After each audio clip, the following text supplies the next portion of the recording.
Hi everybody, Sally from Sally Stampers. Thank you for joining me today. Today I'm bringing you a chocolate hug. If a hug were a snowflake, I'd send you a blizzard. I also think that if I had a ton of chocolate, or if I had chocolate for every time I had a hug, that would be fabulous too. And inside this cute box is one of these beautiful chocolate bars. As you can see, fits just one perfectly inside.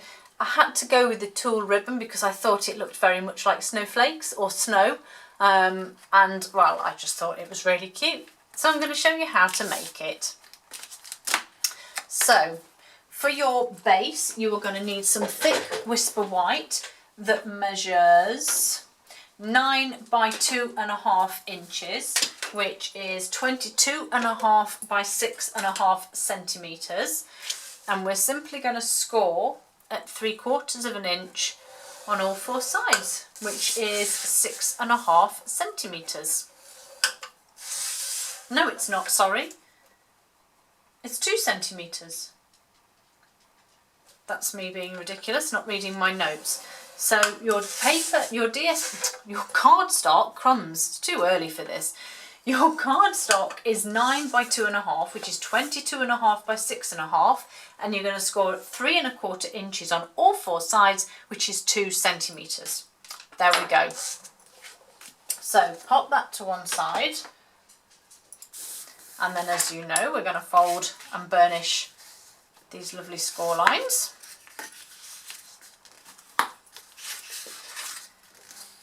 Fold and burnish them all. And then our very simple, oh my goodness, fabulous, my dog starts barking. Cut the corners. She sits in the bay window downstairs and barks at literally anything, and I mean anything. Sometimes she barks at the wind changing direction, I'm sure. Bless her. And it's mostly when I'm trying to do filming as well. But I'm not going to shout like some foghorn. She will stop in just a moment. So there's my base made up, and then I'm just going to come in with my good old Tombow on, whoops, that came out quite fast and thick, on the edges, not on the base. And then I have two fabulous clips here, so I'm just going to fold these two in on themselves. Make sure that I'm happy with placement of these edges here, and once I am, and it doesn't move, I'm going to pop my clip on just to hold that in place, and then do exactly the same this end. Just fold those ends down, and again, once I'm happy with placement, pop my clip on, and then I can just recheck this one.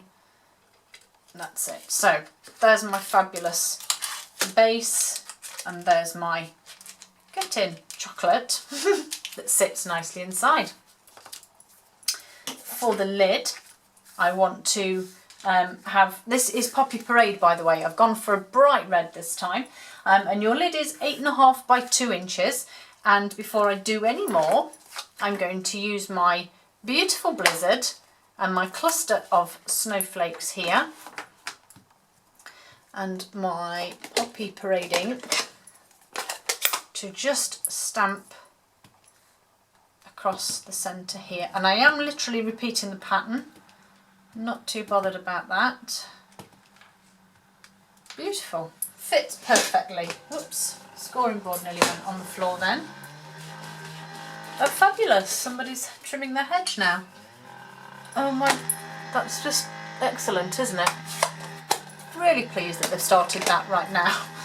So once you've got your stamped piece of DSP, you need to score it, and you need to score it at 1/2 inch on all four sides, which is 1.5 centimetres. Don't forget to add your shim, because we're using thick Whisper White, and we're just going to score on all four sides.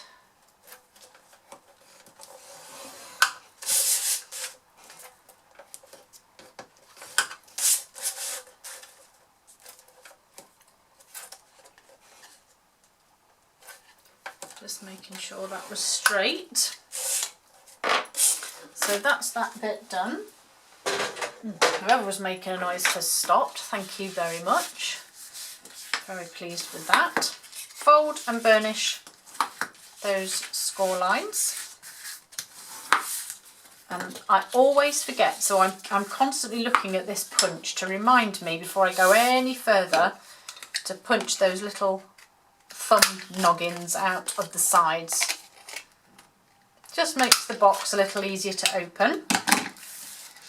And I think I have a sneeze coming as well, so I'm going to apologise for that. And then, as you know, we just take those wedges off there. And then again make the box lid up in exactly the same way. Don't worry, that's just a motorbike going, thank heavens. Exactly the same here, just a tiny bit of Tombow just on those tabs. And I've got some more clips here, but actually take those off that one now. So the first one, first end, exactly the same, just pop those on. Just hold them just for a second, just enough for that glue to take, and then, as you know me, I pop it on my box, make sure everything is in place, and then just tuck those ends in without getting covered in glue, which is what I've just done there. Once I'm happy, just give that a little bit of a rub, get that glue working. And then I'm going to actually slip that off because this one's just popped. Hold that one in place just whilst we do the decoration. So I have some Whisper White here, and I also have my Fabulous Sentiment. So I'm going to stamp that in Poppy Parade. And my snowflakes, make sure that your stamp is clean. And then I'm actually going to use some soft seafoam. And I don't know if you can see them on there, but there is some very delicate, there you can see one there, very delicate snowflakes just underneath. So again, I'm just stamping off. Yeah, you see that's tainted with the red, which is very frustrating. Let me just, where's my spritzer? Let me just see if I can clean it on a corner of my Stamp and Scrub where I've not used the red. Give it a clean. Right, that seems a bit better. Let's try again. Yes, that's far better. So just make sure that your stamp is clean, because as I say, I'm hoping you can see the difference there. So that's my, it's very bright in here today, that's my soft seafoam, and that's tainted with the red. I'm hoping that you can see the difference. So that's that bit done. Clean that again. And then Poppy Parade in middle. Beautiful, beautiful, beautiful. Give that a quick clean.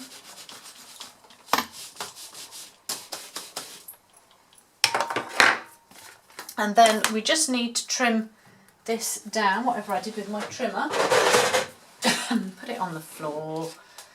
So what I tend to do with this is trim the top down. The top of the box is roughly about 1 inch wide, is that 2.5 centimetres. So if you reckon on trying to cut it just under, then you'll just get it to fit nicely just on the top there.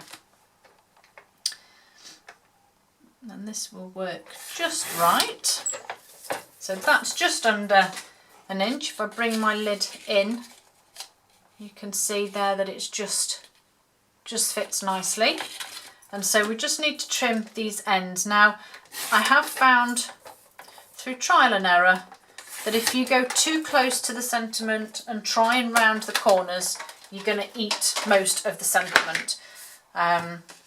So I've got my beautiful detailed trio punch, and I'm just going to round the corners, and hopefully it's not going to mess up as has done previously when I've tried to do stuff. Oh, looking good. Last one, keep your fingers crossed everyone. Beautiful. Oh, it's as if it knew that I needed it to do it right. So, now you've got your beautiful rounded edged sentiment. I'm going to pop a couple of dimensionals on either end. Then you need your gorgeous, gorgeous ribbon. Make sure you give yourself plenty of it, trust me. And then what we're going to do is take our clips off, pop our lid on. That should hopefully fit perfectly if you don't get these hooks caught in the side. There we go, beautifully fitted lid. Take the backing off your dimensionals and then lay your ribbon across the centre. Doesn't need to be measured or anything, it just needs to be in the centre. And then you just want to pop that on.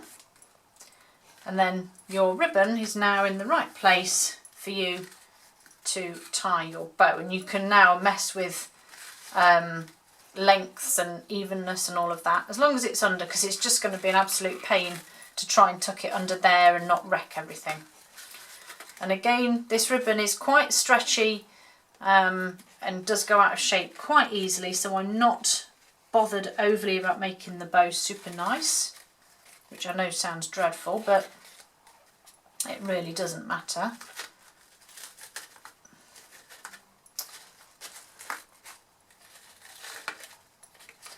And then let's just trim. It's quite a big bow compared to the previous one actually, but never mind. Just trim those ends off there. And then the last thing I want to do is just add a couple of large rhinestones. Whoops. Come here, to either end of the sentiment.